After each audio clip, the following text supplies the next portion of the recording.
សាធុសាធុគ្រាន់តែបានលើ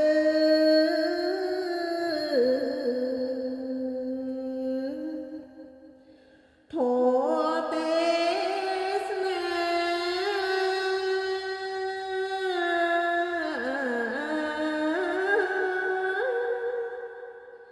ខ្ញុំព្រះកាំងរណា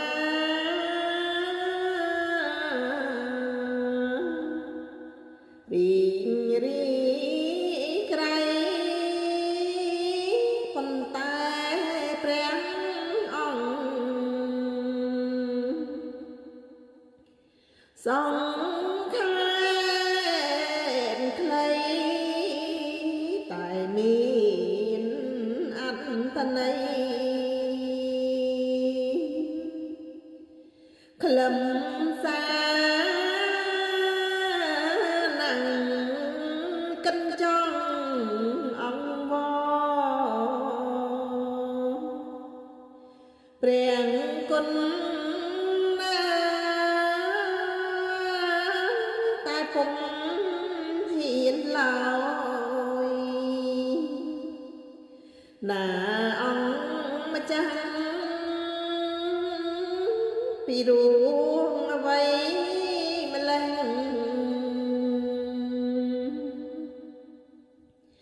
ចំជាងច្បាំងតាមដេញការព្រះពុទ្ធមែនប៉ិតអងអោព្រះគុណព្រះកាំងរណាសាវងសាស្តាដ៏ប្រណិតវេញែកសាច់ធម៌ល្អពីចិត្តបញ្ហាជីវិតរបស់សត្វព្រះធម៌ប្រៀបដូចជាអាចញារមែងកម្មឆាដល់ពីចិត្តកែឡើងតណ្ហាវិនិបាត់រសាយរស័ព្ទព្រួនពីចិត្តសាធុសាធុព្រះគុណណា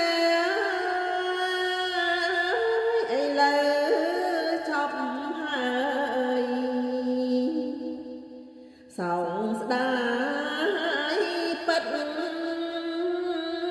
អវត្តព្រះពុទ្ធញ៉ាំង